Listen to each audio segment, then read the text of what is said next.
Hello everyone. तो इस अपने हम प्रीवियस ईयर क्वेश्चन पेपर की सीरीज़ में टोटल 3 वीडियो कंप्लीट कर चुके हैं और आज हम इस वीडियो का पार्ट 4 लेके आए हैं जिसमें कि हम आगे के क्वेश्चंस को डिस्कस करेंगे। और इसके पहले हमने क्वेश्चन नंबर 3 तक अपने इस पेपर को सॉल्व कर लिया था, सभी क्वेश्चन को ठीक से देखते हुए। आज हम क्वेश्चन नंबर 4 को सॉल्व करेंगे जिसमें हम फैजान्स रूल को देखते हुए और उसका एक्सप्लेनेशन दे के इन कंपाउंड्स के बारे में जानेंगे कि कौन सा ज़्यादा कोवैलेंट कैरेक्टर है। तो क्वेश्चन हम देखते हैं क्या है। क्वेश्चन कह रहा है on the basis of Fajans rule explain which compound of each of the following pairs is more covalent. Fajans के नियम के आधार पर समझाइए कि निम्नलिखित यौगिक युग्मों में कौन सा अधिक सहसंयोजी है। एंड ये हमारे 4 दिए हुए हैं कंपाउंड्स जिनमें हमें बताना है कि इन दोनों में से कंपेयर करके कौन सा ज़्यादा कोवैलेंट कैरेक्टर है किसमें। इसमें बताना है KCl और AgCl में से किसमें कौन सा कोवैलेंट कैरेक्टर किसमें ज़्यादा है।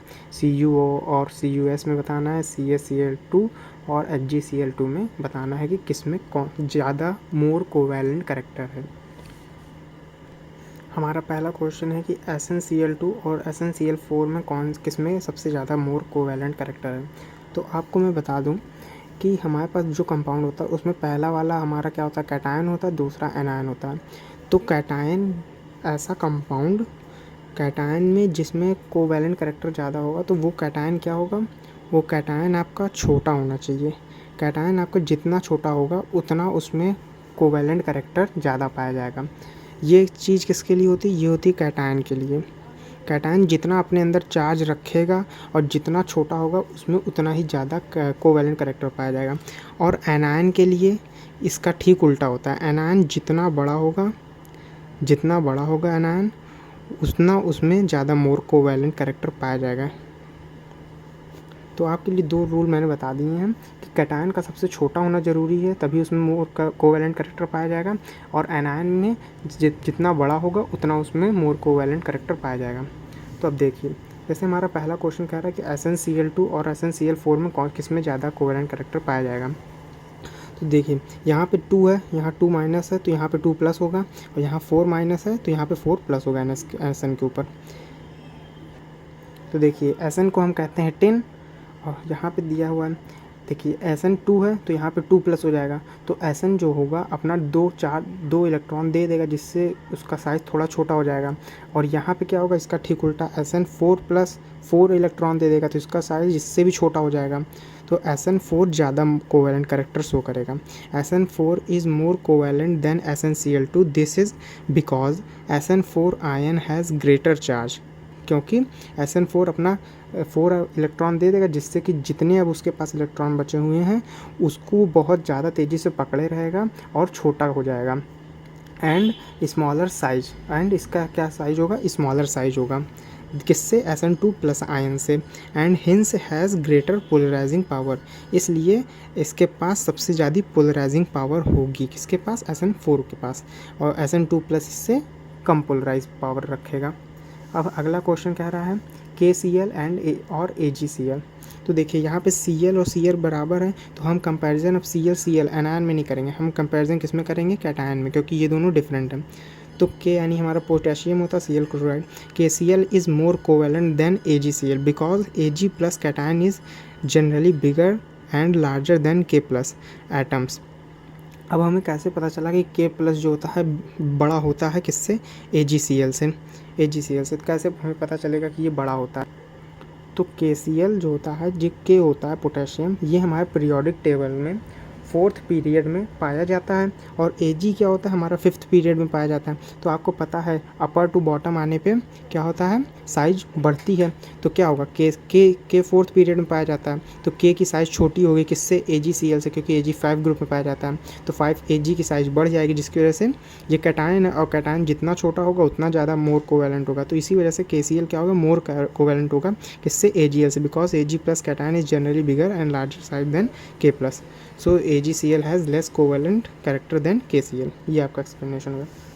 अब CuO और CuS में क्या होगा, CuS is more covalent than CuS because the size of H2 ion is large and the size of O2 ion is less than H2 minus ion. अब देखिए यहाँ पे क्या है, कैटायन दोनों सेम है बट एनायन क्या है, डिफरेंट है।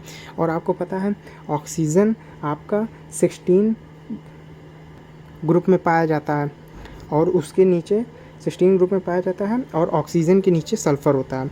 और सल्फ़र जब सल्फ़र क्या होगा, अपर टू बॉटम आने पे साइज बढ़ती है किसकी, एनायन की। तो एनायन का क्या होता है, एनायन जितना बड़ा होगा उतना उसमें कोवेलेंट कैरेक्टर पाया जाएगा। तो ऑक्सीजन के नीचे सल्फ़र आता है तो सल्फ़र क्या होगा, बड़ा साइज रखेगा। तो CuS इज़ मोर, तो इसलिए सल्फ़र क्या होगा, ज़्यादा कोवेलेंट कैरेक्टर रखेगा CuS because size of H2 ion is large and the size of O2 ion is less than H2 ion।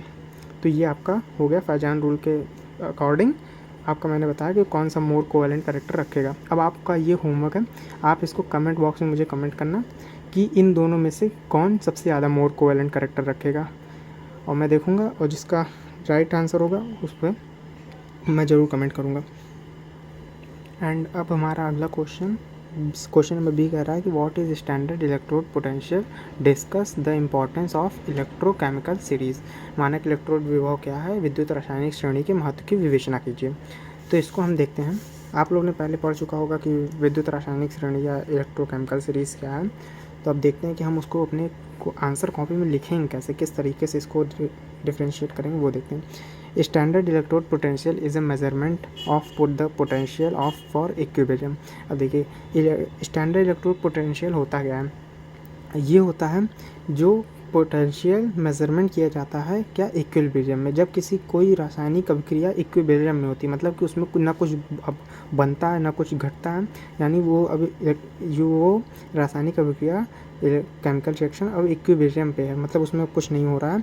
तो उस समय जो पोटेंशियल मेजरमेंट किया जाता है उसे क्या कहते हैं, पोटेंशियल ऑफ, उसे स्टैंडर्ड इलेक्ट्रोड पोटेंशियल कहते हैं। There is a potential difference between the electrode and the electrolyte called the potential of the electrode. जब हम किसी इलेक्ट्रोड और इलेक्ट्रोलाइट के बीच में डिफरेंस, जब उनके पोटेंशियल का डिफरेंस निकालते हैं तो उसे क्या कहते हैं, पोटेंशियल ऑफ द इलेक्ट्रोड। क्या कह रहा है, there is a potential difference between electrode and electrolyte called the potential of the electrode. मतलब कि किसी इलेक्ट्रोड और इलेक्ट्रोलाइट के बीच में जब हम पोटेंशियल डिफरेंस निकालते हैं तो उसे हम पोटेंशियल ऑफ द इलेक्ट्रोड कहते हैं।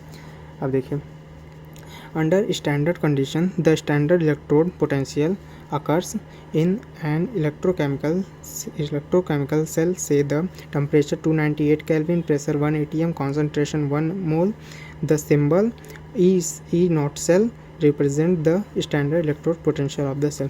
किसी standard electrode potential of cell, किसी सेल के स्टैंडर्ड इलेक्ट्रोड पोटेंशियल को जब हम बताते हैं तो उस पर या निकालते हैं किसी सेल का स्टैंडर्ड इलेक्ट्रोड पोटेंशियल, तो वो किस पे निकाला जाता है, वो निकाला जाता है जब टेम्परेचर 298 केल्विन होता है, प्रेशर वहाँ का क्या होना चाहिए, 1 atm होना चाहिए, 1 एटमॉस्फेयर प्रेशर होना चाहिए और कॉन्सेंट्रेशन 1 मोल होनी चाहिए। तब हम किसी सेल की क्या निकाल सकते हैं, स्टैंडर्ड इलेक्ट्रोड पोटेंशियल निकाल सकते हैं। अब देखिए इलेक्ट्रोकेमिकल सीरीज़ क्या होती है। इलेक्ट्रोकेमिकल सीरीज़ होती है, it is the list that describe the arrangement of element in the order of their increasing electrode potential values. ये इलेक्ट्रोकेमिकल क्या होती है series, it is the list describe the arrangement of element. ये element के arrangement को बताती है किस ऑर्डर में इसमें एलिमेंट लगे होते हैं, इंक्रीजिंग इलेक्ट्रोड पोटेंशियल वैल्यूज़ के बढ़ते क्रम में लगे होते हैं, तो इसे क्या कहते हैं, इलेक्ट्रोकेमिकल सीरीज़ कहते हैं। इन इलेक्ट्रोकेमिकल सीरीज़ में the electrode metals non metal are arrange on the basis the value of their standard reduction और ऑक्सीडेशन पोटेंशियल। इलेक्ट्रोकेमिकल सीरीज़ में जो जिस ऑर्डर में लगे होते हैं एलिमेंट, वो किस ऑर्डर में रखे जाते हैं, उनके रिडक्शन और ऑक्सीडेशन पोटेंशियल के बढ़ते हुए क्रम में रखे जाते हैं। अब देखिए ये आपको कैसे पता चलेगा कि किसी इलेक्ट्रोकेमिकल सीरीज़ में यही उसकी सीरीज़ है या नहीं है। तो देखिए उसके सिग्निफिकेंस क्या होंगे, the electrochemical series help identify different materials that are good reducing and oxidation agent. जो आपकी इलेक्ट्रोकेमिकल सीरीज होती है वो आपको हेल्प करती है आइडेंटिफाई करने में कि कौन सा मटेरियल आपका गुड रिड्यूसिंग एजेंट है या ऑक्सीडेशन एजेंट है। All substance that appears on the top of the electrochemical series act a good reduction agent. जो आपके इलेक्ट्रोकेमिकल सीरीज होती है उसमें जो टॉप के शुरू के ऊपर के केमिकल होते हैं वो क्या होते हैं, गुड रिडक्शन एजेंट होते हैं। अब देखिए रिडक्शन एजेंट और ऑक्सीडेशन एजेंट क्या होता है। जो आपके रिडक्शन एजेंट क्या होता है, एजेंट किसी दूसरे के लिए काम करता है। तो जो आपके इलेक्ट्रोकेमिकल सीरीज में जो सबसे ऊपर एलिमेंट होता है, जैसे कि ऊपर सबसे लिथियम होता है, तो लिथियम जो होगा अगर ये सबसे अच्छा रिड्यूसिंग एजेंट है तो ये दूसरे के लिए काम करेगा। मतलब कि ये खुद लिथियम ऑक्सीडाइज खुद हो जाएगा, खुद किसी से इलेक्ट्रॉन लेके ऑक्सीडाइज हो जाएगा, और ये जिसका इलेक्ट्रॉन लेगा वो तो रिड्यूस होगा ना। तो जो लिथियम होता है वो सबसे ज़्यादा इलेक्ट्रॉन अपने अंदर लेगा और दूसरे को जो होगा उसका सबसे ज़्यादा रिडक्शन कर देगा। तो इसी वजह से जो इलेक्ट्रोकेमिकल सीरीज में आपके सबसे ऊपर के एलिमेंट होते हैं वो गुड रिडक्शन एजेंट होते हैं, और उसके बाद जैसे जैसे हम लिथियम से नीचे आते जाते हैं तो उनकी रिडक्शन कैपेबिलिटी कम होने लगती है। तो वो एंड देन आगे देखते हैं। All such substance that appear at the bottom of the electrochemical series act as good oxidation agent. मैंने बताया आपको जैसे ऊपर से हम नीचे आते हैं तो आपकी जो रिडक्शन एजेंट होते हैं वो उनकी क्षमता धीरे धीरे कम होती जाती है। तो जो सबसे ऊपर वाले एलिमेंट होते हैं वो आपके अच्छे रिड्यूसिंग एजेंट होते हैं, यानी वो किसी से इलेक्ट्रॉन सबसे ज़्यादा ले लेंगे और उसे सबसे ज़्यादा रिड्यूस कर देंगे दूसरे एलिमेंट को। और जब आप नीचे आएंगे तो आपकी रिडक्शन कैपेबिलिटी कम होने लगती है उनकी। तो जो सबसे बॉटम यानी सबसे नीचे के एलिमेंट होते हैं वो सबसे अच्छे ऑक्सीडाइजेशन एजेंट होते हैं। मतलब कि ये खुद रिड्यूस हो जाएंगे, मतलब ये सबसे ज़्यादा रिड्यूस होंगे और दूसरे क्या करेंगे, ऑक्सीडेशन, दूसरे का ऑक्सीडाइज करेंगे। तो यहाँ पे ये क्या करेंगे, ये जो सबसे बॉटम के एलिमेंट क्या करते हैं, ये खुद अपने इलेक्ट्रॉन को दे देते हैं और बहुत ज़्यादा दे देते हैं दूसरे एलिमेंट को, जिसकी वजह से ये खुद रिड्यूस हो जाते हैं और दूसरे आपके एलिमेंट के लिए उसे ऑक्सीडाइज करते हैं, उसकी संख्या बढ़ा देते हैं। तो ये सबसे बॉटम के इलेक्ट्रोकेमिकल सीरीज में जो आपके एजेंट होते हैं वो क्या होते हैं, ऑक्सीडाइजेशन एजेंट होते हैं। अब देखिए, the element at the top of the series displace the element eight the bottom from this solution. देखिए, जो आपके इलेक्ट्रोकेमिकल सीरीज में ऊपर का एलिमेंट होगा वो अपने से नीचे वाले एलिमेंट को सॉल्यूशन में क्या करेगा, डिस्प्लेस कर देगा। इसी तरह जैसे लिथियम सबसे ऊपर होता है और उसके नीचे क्या पाया जाता है, पोटेशियम पाया जाता है। तो जैसे अगर हम इनकी रिएक्शन करवाएंगे तो जो लिथियम होगा वो पोटेशियम को क्या करेगा, उसके स्थान से डिस्प्लेस कर सकता है, क्योंकि ये इलेक्ट्रोकेमिकल सीरीज का एक लक्षण होता है कि जो आपके ऊपर के एलिमेंट होते हैं वो अपने से नीचे वाले एलिमेंट को सॉल्यूशन में डिस्प्लेस कर देते हैं। अब जैसे पोटेशियम किसको डिस्प्लेस कर देगा, Ba2+ को, बेरियम को डिस्प्लेस कर देगा, क्योंकि बेरियम क्या पाया जाता है, इसके नीचे पाया जाता है। अब देखिए इलेक्ट्रोकेमिकल सीरीज़ के यूज़ क्या होते हैं। तो इस सीरीज़ का यूज़ होता है to determine the standard electromotive force of a cell. इस सीरीज़ से किसी सेल का क्या किया जा सकता है, उसका स्टैंडर्ड इलेक्ट्रोमोटिव फोर्स को डिटरमाइन किया जा सकता है। And to compare the reactivity of the metals, और इस सीरीज़ से क्या किया जा सकता है, कंपेयर किया जा सकता है दो मेटल्स की रिएक्टिविटी को। तो आई होप आज की वीडियो आपको पसंद आई होगी ज़रूर से। आज हमने क्वेश्चन नंबर 4 के ए को और बी को डिस्कस किया है। नेक्स्ट वीडियो में हम क्वेश्चन नंबर 5 के लॉन्ग क्वेश्चन को करेंगे डिस्कस नेक्स्ट वीडियो में। प्लीज़ आप इस वीडियो को, अगर आपको थोड़ी सी भी इस वीडियो से कुछ समझ में आया हो, कुछ मिला हो, तो इस वीडियो को ज़रूर से ज़रूर लाइक कर दीजिएगा और सब्सक्राइब भी कर दीजिएगा हमारे चैनल को। और मिलते हैं नेक्स्ट वीडियो में, तब तक के लिए गुड बाय।